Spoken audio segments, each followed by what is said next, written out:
Hey everybody, it's Andrew Martin coming to you with a new video. Happy almost October. I mean, do we even need to talk about it? How crazy it is that we are literally like nearing the end of the year. Man, I know that there were definitely times in 2017 that we felt like the year would never end. I know that there were plenty of times this year that I just felt like, where am I going? What's going on? I don't know which end is up. I don't know where I'm headed. Is this map that I have even current? Is the map that I'm reading upside down? Am I turned around? Does my compass work? I mean, it definitely felt like so often this year that we were just without any clear direction, and that we were without any clear idea of where we were headed, or sign of what was next, or even just some sort of confirmation that in the place where we were, which so often felt like we were lost, that we needed to be lost, right? I know that for the mind this year, it has been a hell of a ride to really untether ourselves from the death grip that the mind so often has on our experience and on us, and generally with well-meaning intentions, right? The mind isn't doing what it does because it wants to make us miserable. The mind is just trying to keep us safe. The mind is just trying to keep us on track. The mind is just trying to keep us in the place that is knowable and controllable and predictable. So what I want to do before we get into this video is just take a second to use our breath to bring us to the moment. Put your hand on your heart if you want to, and just feel your chest as it rises and falls. Breathing in through the nose.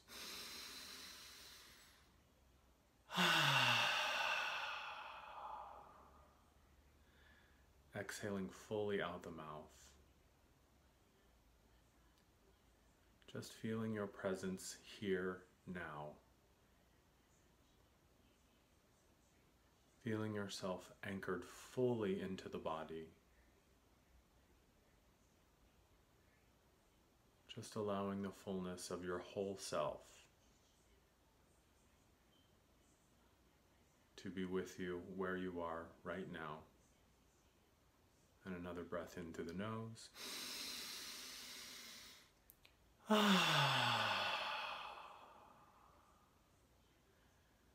Fully out of the mouth. When I exhale, I like to make the sighing noise, that sound, because it helps me to feel like I'm just fully letting go of any tension, any resistance, any of that mental chatter. Just let your inner landscape go perfectly still. I always picture it like a lake, and when my thoughts are turbulent, or I am distracted, or there's the mental chatter of the monkey mind that is so active, I see the surface of that lake as choppy and turbulent. And as I let go and allow myself to just become fully present, I see the surface of that lake goes perfectly smooth and still. We're going to do one last breath in through the nose. And exhaling fully out of the mouth. And for the next few minutes, just allow yourself to be.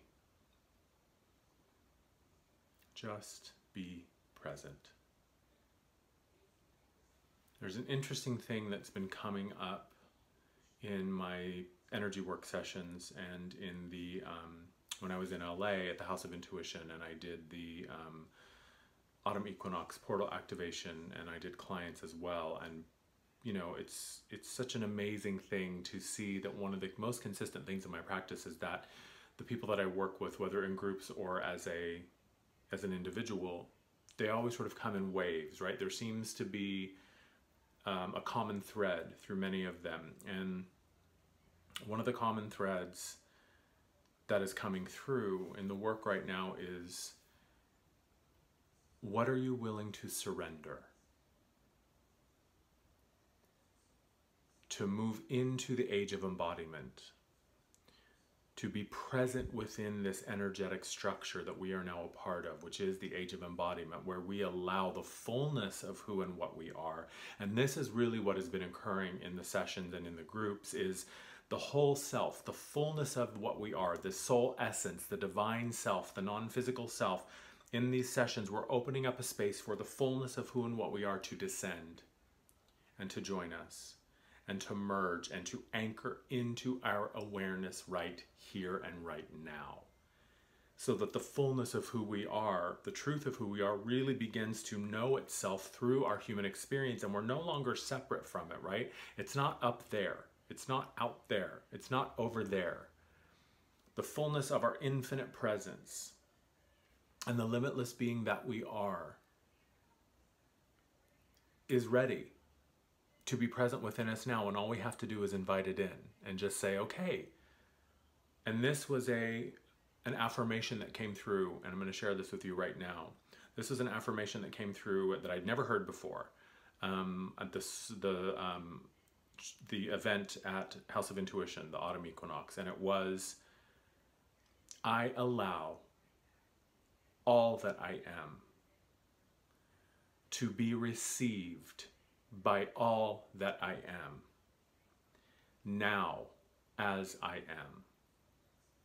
And it was this beautiful mingling of our fullness and of our truth and of the physical human self and the divine non-human self, and really the removal and the collapse of any separation of the two. And really seeing ourselves embodying the fullness of who we are right now and going, wow, okay, I am here and I've always been here. I am free and I've always been free. I am healthy and healed and I have always been healthy and healed. It's just that there has been limitation that has been placed upon it. Either I inherited it or I adopted it. I was born into this belief, or at some point along my journey I picked it up and said, yeah, this is true for me. And we're seeing the collapse of those limitations. As we move further into the age of embodiment, the question that we must ask ourselves, and what I am seeing time and time again in all of my sessions, is, are you ready to sacrifice your disbelief of who and what you are? And that's a big one. Because we so often, and I've talked about this before, the struggle blanket, right? We so often take our fear and our anger and our pain and our brokenness and our misery and our struggle, and we wrap it around us. And we wear it like a badge of honor. And we use it to keep ourselves warm. And we use it to keep ourselves safe. And we use it to keep ourselves separate from the truth. Because as long as I am mired in struggle, as long as I am in my struggle, then I don't have to accept the truth of who I am. And in fact, it's not even sometimes about accepting it, it's about releasing the illusion. It's about allowing myself to sacrifice the disbelief that I hold so dear of who and what I am. What are you willing to surrender? That has been the question. Your life is merely a reflection of your relationship with yourself.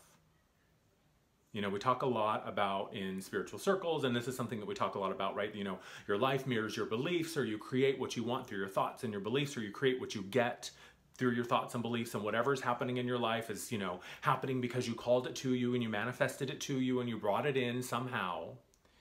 And that, to me, I understand where that idea comes from, and I believe that there's some truth in there, but the problem that I have with that statement is that it creates this idea that, again, I am calling something to me, right? As if anything is outside of me. And what I see very clearly is that your life is a reflection of your relationship with yourself, because it is all you.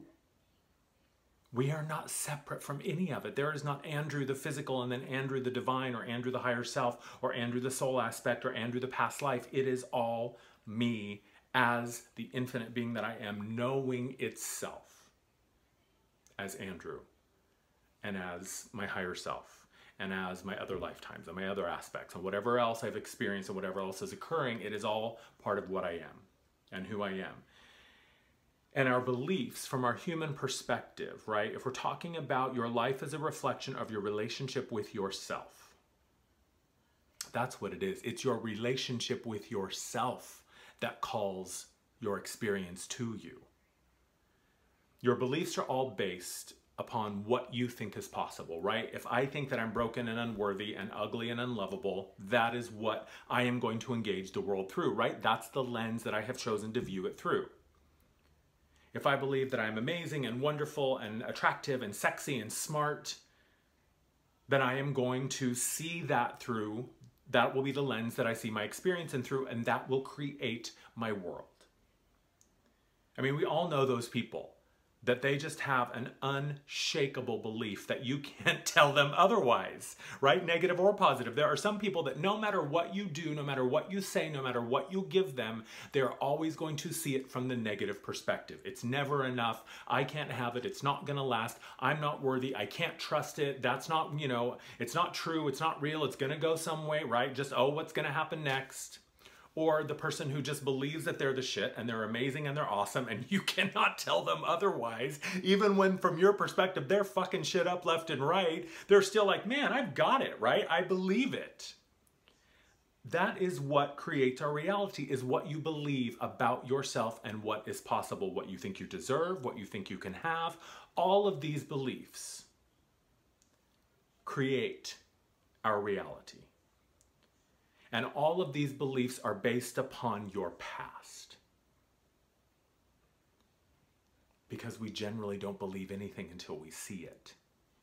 Right? The mind only has the archive of what we have experienced previously. So the mind doesn't believe anything. The mind only carries with it the baggage of what has already happened.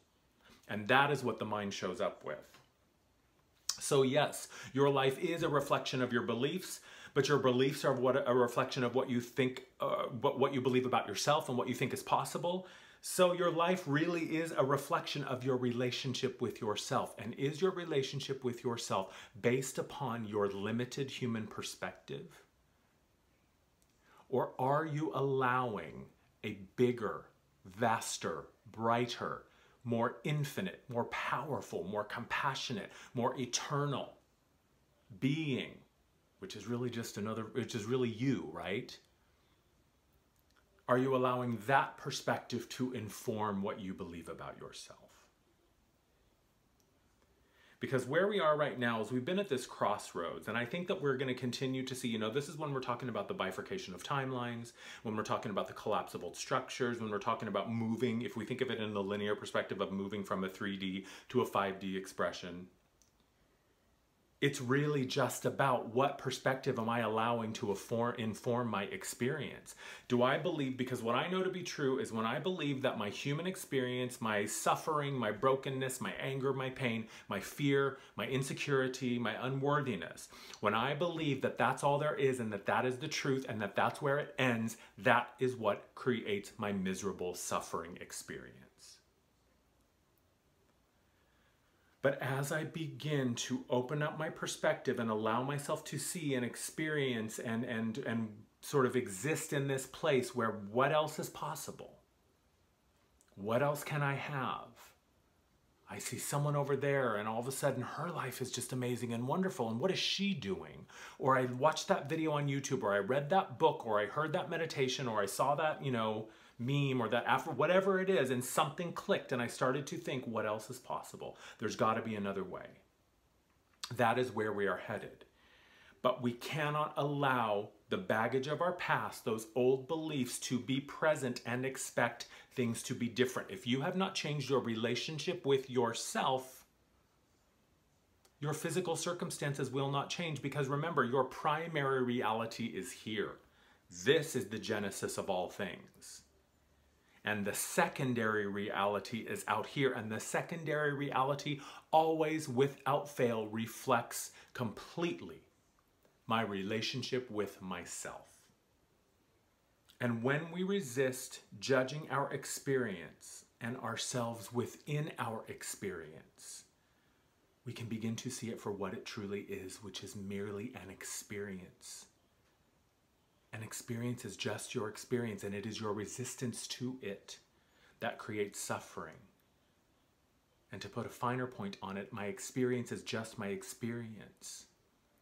But my belief that I can't have it, or it's not good, or I'm not worthy, or it'll never work out, or I can't trust it, or oh, here we go again, what else is going to fuck up, right? The shit's hitting the fan. Oh, what now?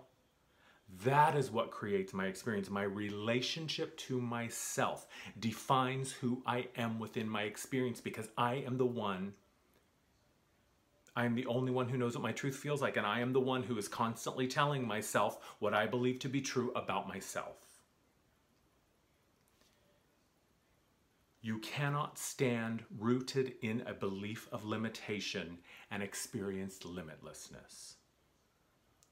You cannot create abundance when you believe in the illusion of scarcity.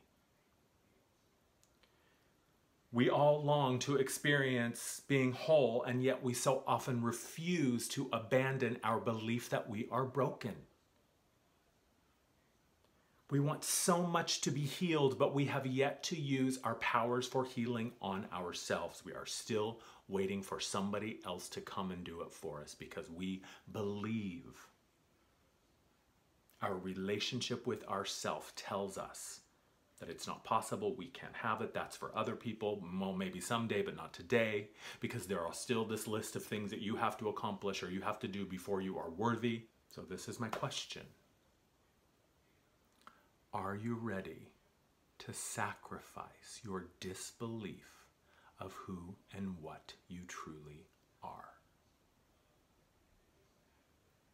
Your experience is a reflection of your relationship with yourself.